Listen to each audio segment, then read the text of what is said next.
odendo Nyasaye mar nyiseche moseyiena mondo ayudra Lolwe television sani. E nying Yesu Kristo ma Nazareth, yiena walem wago erokamano Wuoro Maler, tekoni, nyaloni, lochni, Nyasaye mangima. An aseyie ni in kendi onge machielo machalo kodi. Rie badi Wuoro Maler, itimnwa maber. Aketora e lweti, chokruogni ni e lweti. TV ni e lweti, Ruoth timie hono. Nyingi mosiko yudo duong' e remb Yesu Nazareth. Amen. An ka mondo awuo kuom wach moro ma Roho Maler chuna mondo awachi, to ji bende chuna mondo awachi. Koro kiyiena tibiro mana winja, to an ba biro winji, to Roho Maler biro winji, to wadhi adhiya kamano. Joma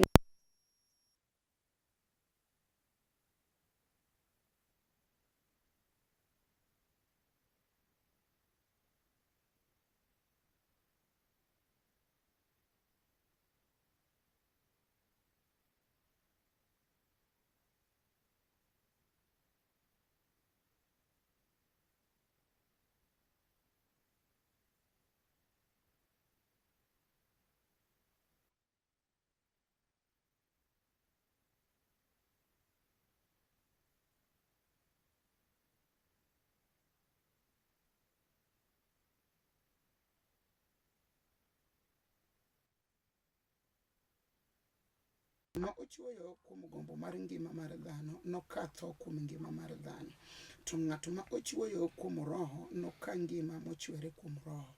Kuom mano kik waol gi timo gik mabeyo, nikech ka ok wanyosore to wanake ka ndalo ogik. Emomiyo kinde moro amora muyudo e thuolo to ber mondo watim ni ji duto maber, to moloyo ni jogo ma owete kuom yie. Wach masomo wuoyo kuom tiyo ne Nyasaye. Pog gigi nikech ng'ato ka ng'ato biro chuoyo, biro kayo gima nochuoyo. Ka ok inyal chiwo to ok bi miyi. Muma wacho ni ng'ato ka ng'ato nochuo noka gima nochuoyo. Koro nitiere oganda machuocho kuom gombo mar ringruok. En ok oti ne Nyasaye. Oyie tiyo ne chode, oyie tiyo ne kong'o, oyie tiyo ne kuo, oyie tiyo ne miriambo, to ok oti ne Nyasaye. Ndiko wacho ni ng'ato ka ng'ato biro keyo kuom gima nochuoyo. Koro kik wawuondre, wachuo kuom gi Nyasaye. Koro chiw eka nochiwni mana achiel. Adhi e muma mar Malaki 3 matindo 6 kaito chikra matindo 14 wacho niya. Gina do puonje mos aonge kode garaka. Malaki 3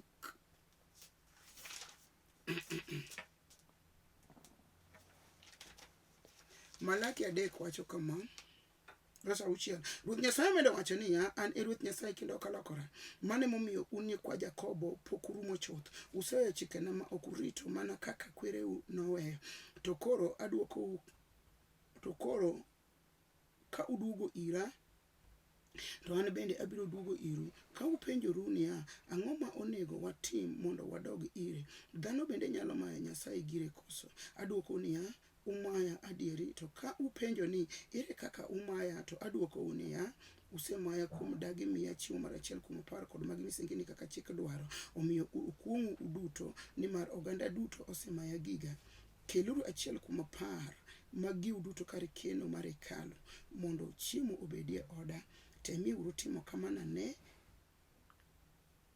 ka ok anayaw dirisni mag polo kendo amiyo gik mabeyo mogundho ma onge kama ikete. Mama wakwongo somo wacho niya,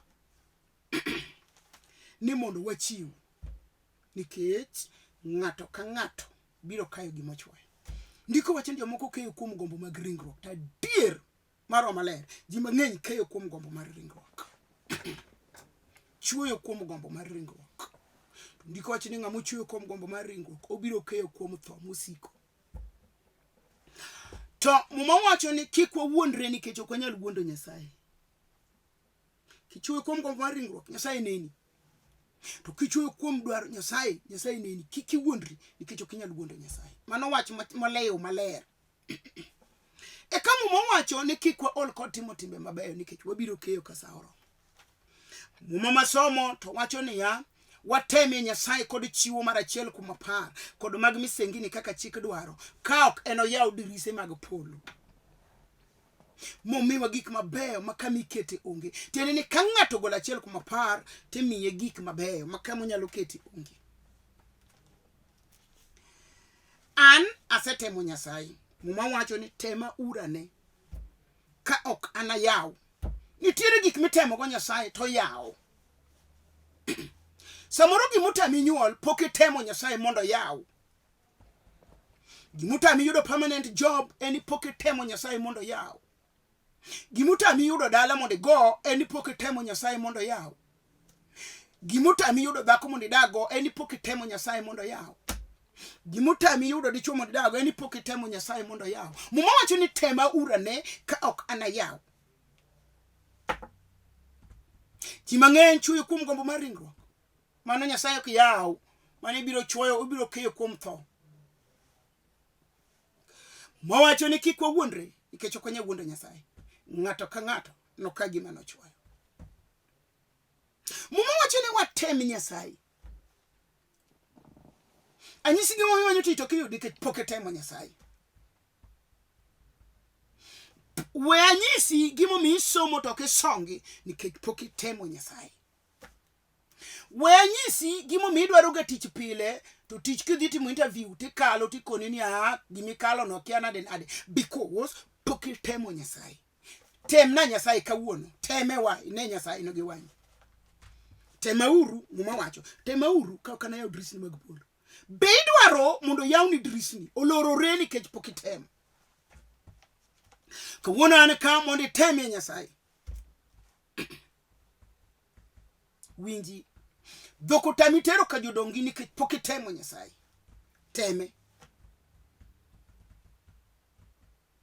Winji,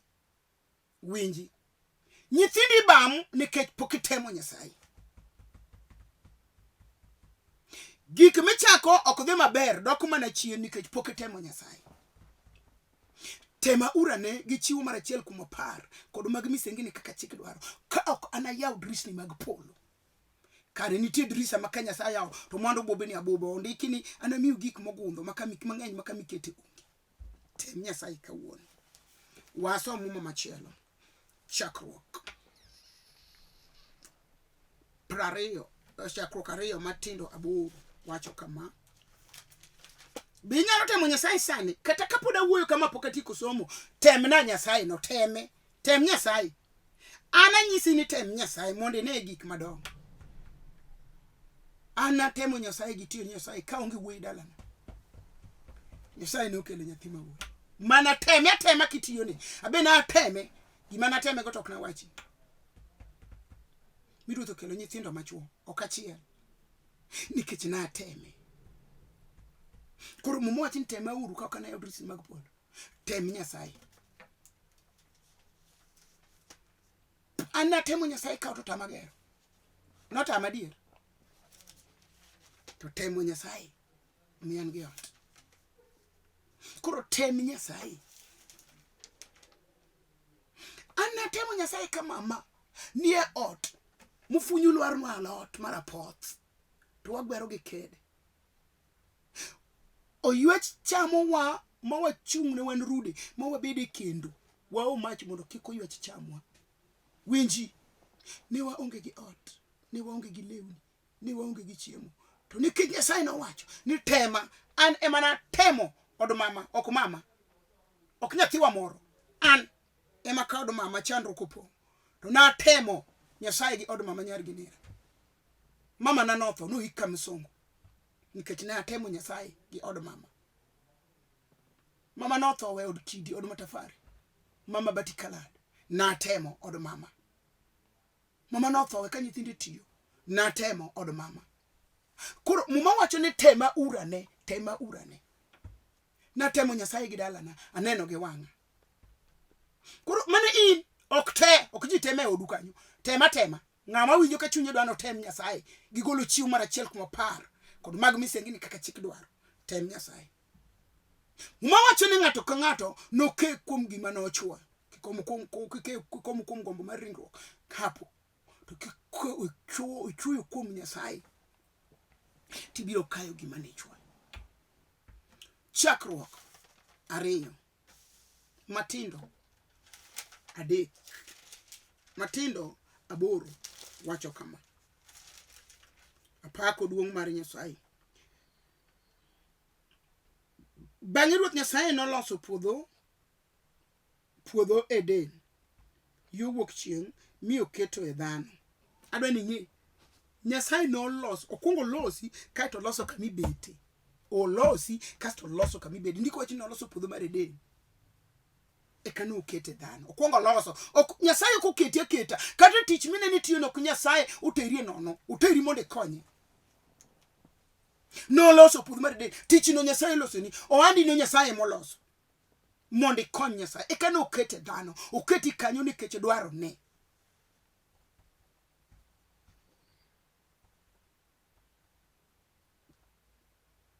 Mano sechwe.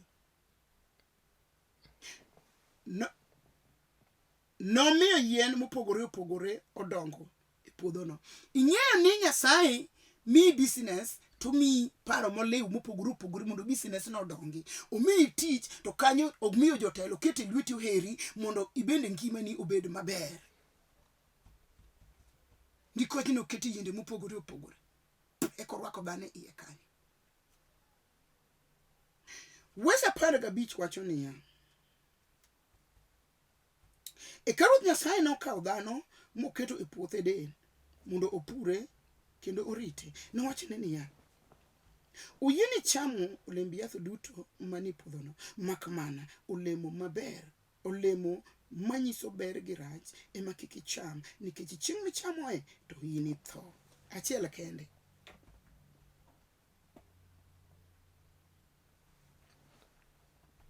Ndiko wacho,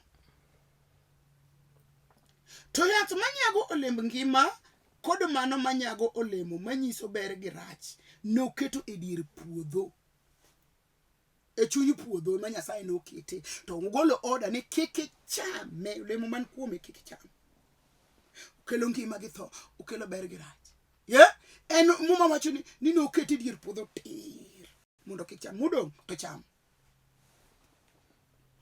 Olemo no ne en achiel kuom 10 mar Nyasaye ma ok cham e dier puodho tir. We apenji, bi ing'e ni Ruoth osemi gik mowinji tinego? Nyasaye oketo ni gik mabeyo mowinji tinego. Aseneno ka ng'ato dhi e kanisa gi law mar ojony mar mutumba, to kodhi e bura to rwako law motwang' nikech ochayo Nyasaye. Gik mabeyo idhige od Nyasaye, gik mabeyo, wuoche maber ema idhige od Nyasaye. We dhi od Nyasaye go pato gi pat kira.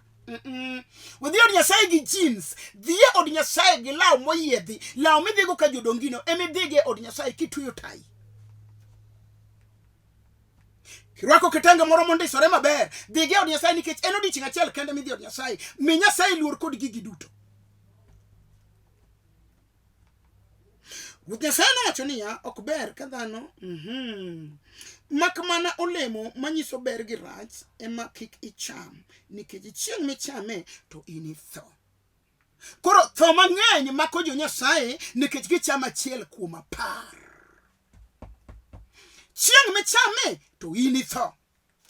We chama achiel kuom 10 biro kelo tho e dalani, biro kelo tuoche e dalani, biro miyo nyithindi fuwo, biro tamo nyithindi yudo tich. To ne achiel kuom 10 biro miyo nyithindi ran.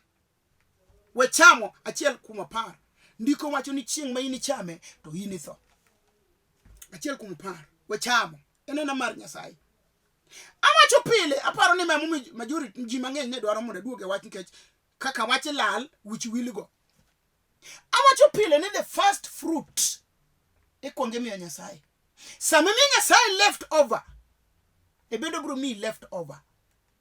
To kimi the first fruit, to me first fruit. Koro kato bedo msara kwonge kao achiel kuom 10. Kaen siling 10,000. Kao siling 10,000 keta side mana achiel kuom 10. Kike bil dong 9,900 ng'enydi. Nyasaye dwaro gima thin kuomi.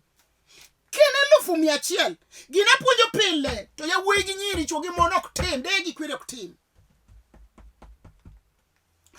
Ka siling 1,100 ka only 10,000 idonge 1,900 gi prochiko mano mari ka only 10,000 out of 100 mi Nyasaye we chama chiel kuma par neno ni wibari nifkad na urumo adhi mana kawa achiel kuma par Nyasaye bonge ne tuo achana naye chiwa chiel kuma par modongo Nyasaye be awachni sama Nyasaye isegolo ne mare ok no we tuoche amini ke chondike Malaki ni kata kute ok no cham chambo kisemi achiel kuma par to kata kudi ni makelo wich bar ok no maki awachni adiri kata ndingi ok no rami me Nyasaye mare kiki thiedh go ng'ama tuo yie na ime Nyasaye gire miye ondike Malaki 3:14 wacho niya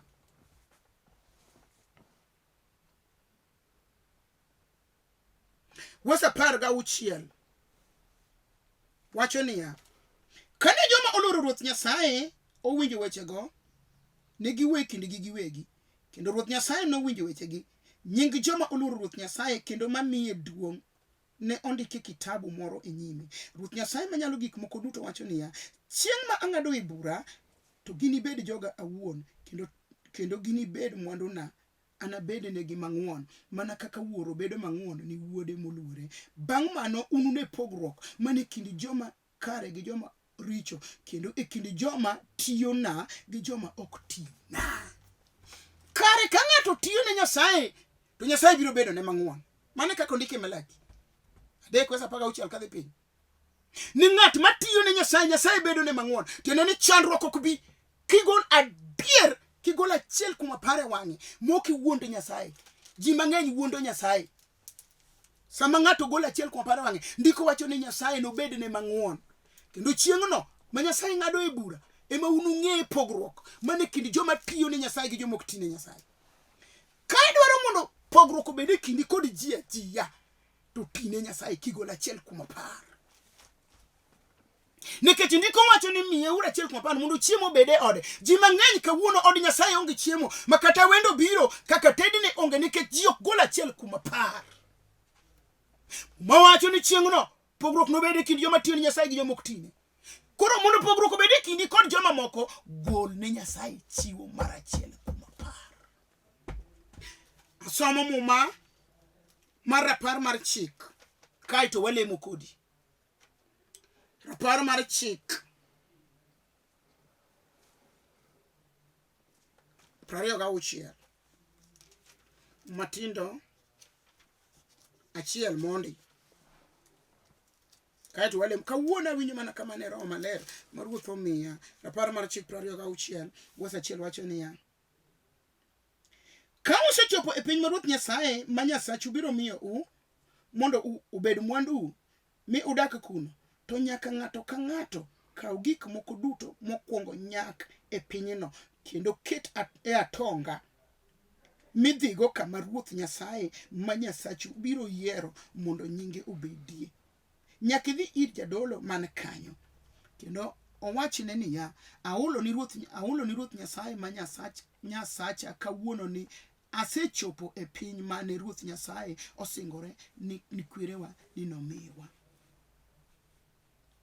Bang' mane jadolo no ka atonge lwet ng'atno mino keto piny e nyim kendo mar Ruoth mar misango mar Ruoth Nyasaye.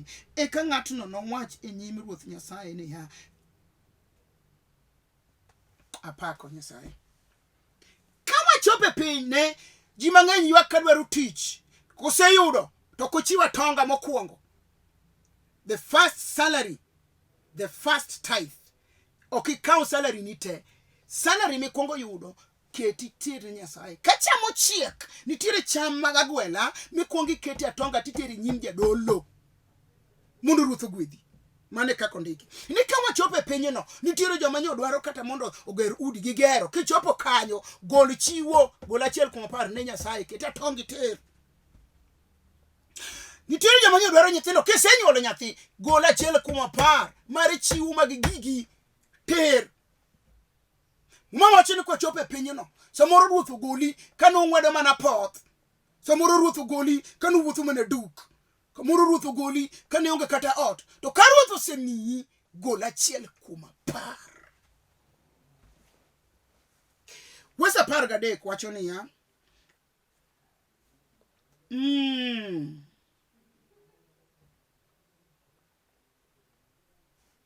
Wes 13 wacho niya, bang' mano ng'ato ka ng'ato nowacho nyim Ruoth Nyasaye ma Nyasachu niya, asegolo gik mowal e oda mi amiyo Jalawi gi jopinje mamoko. Nitiere gik mowal ne Nyasaye mok ibed gi odi. Don't. Nitiere gik mowal ne Nyasaye. En ok nyiew kode petrol. Ni petrol tindo beche idho. En ok chulo kode fee. Ni pesa onge, sani pesa onge Kenya. Gimo wal mana walo ne Nyasaye ni ema tero fee irano nyathini. En ok chulo kode bill mar osiptal. Gimo wal ne Nyasaye en ok nyiew kode suit maber. Gimo wal ne Nyasaye en ok suko kode wich. Gimo wal ne Nyasaye ok nyiew kode wuoche. Gimo wal ne Nyasaye ok nyiew kode lunch. Gimo wal ne Nyasaye, hallelujah. Gimo wal ne Nyasaye en ok dhi kode bucha. Ok nyiew kode rech. Ok rundu kode kata kech negi. Gimo wal ne Nyasaye en tere direct egi od Nyasaye. Kabasha nitie wale nyume basha mar church. Tere kuro. Or kain ga account number tere kuro. Or kain gi kake nyalo dhi e church dhi kode. Gimo wal ne Nyasaye. Enok tietia kode hovyo. Akalo kamora neno gimoro maber. Wadhi anyiew gas cooker ni. Nya onge go.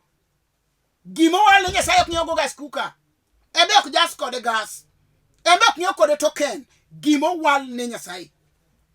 Enok nyiew kode kata kiful mar dhot. Gimo wal ne Nyasaye. Ok nyiew kode kata yadh suna. Gimo wal ne Nyasaye. Jali wacho. Bang' mano ng'ato ka ng'ato nowacho nyim Ruoth Nyasaye ma Nyasachu niya, asegolo gik mowal e oda. Kawuono digol gimo wal mar Nyasaye odi. Digol oko. Teri Nyasaye. Nyasaye dware. Ruoth dwaro gimo wal e nyime. Asegolo gimo wal e oda.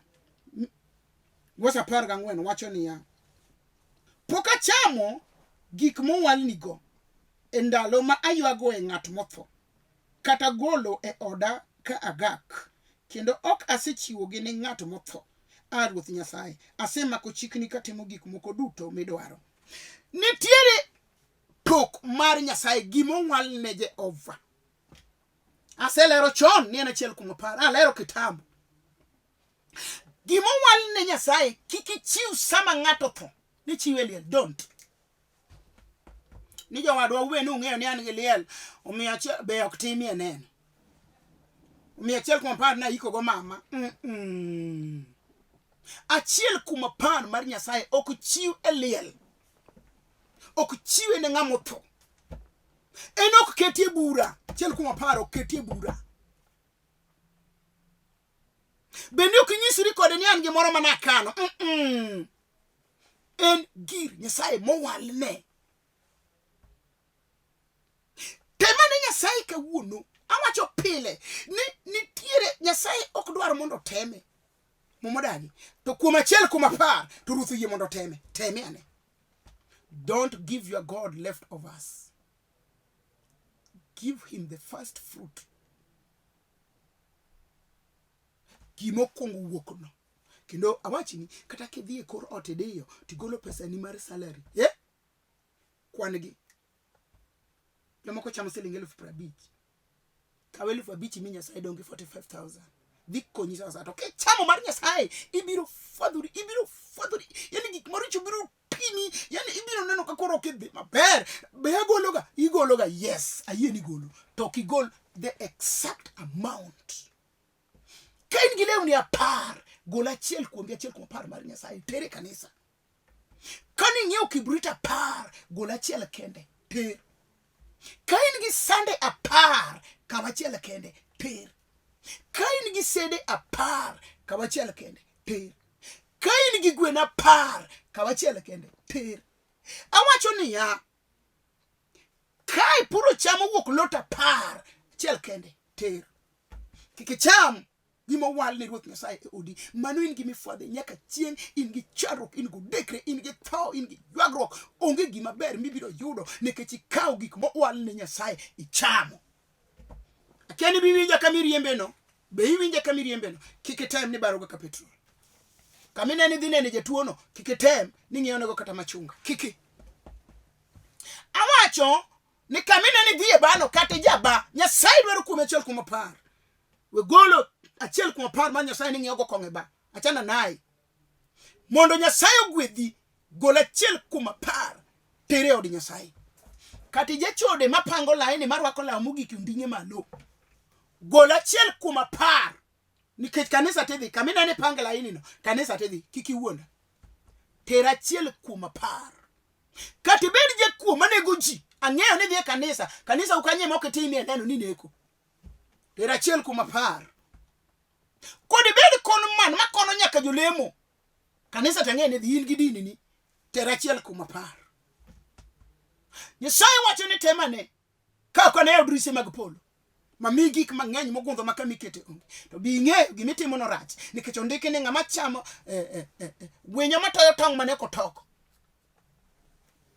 ng'at machamo gima ok mare mondo nego biro fuyo kakalausi at long last ok ninegi nikech okiti kaka Nyasaye wacho wale mukodi wamiyo nyingi duong' komanda mar Lolwe rembi Yesu Kristo ma ja Nazareth wane lweti kaka lo ni lweti jachwech an mane wach miya kaluwore kod dwaro mar ji osedwaro mondo apuonj achiel kuom apar in fact Nyasaye asepuonje gi kinda kare wich wil erokamano kuom miya thuolo mondo achak apare kendo an man kani an be an giri mar tich Nyasaye itina kaka dwaro ni nitie nyaka kawuono man kani Ruoth an kod lo kaka dwa gedakia igedna amiyo nyingi duong' jal moyie mondo gol achiel kuom apar moyie tiyo ni mondo gol gik mowalie odeni igwedhe yaw yorene ichange itimne maber imiye dwaro mar chunye amiyo nyingi duong' e remb Yesu Kristo ja Nazareth amen an mawuoyo kodi an Bishop Nereah Mbewa mawuoyo kanisa mar Hope for Good in Christ Church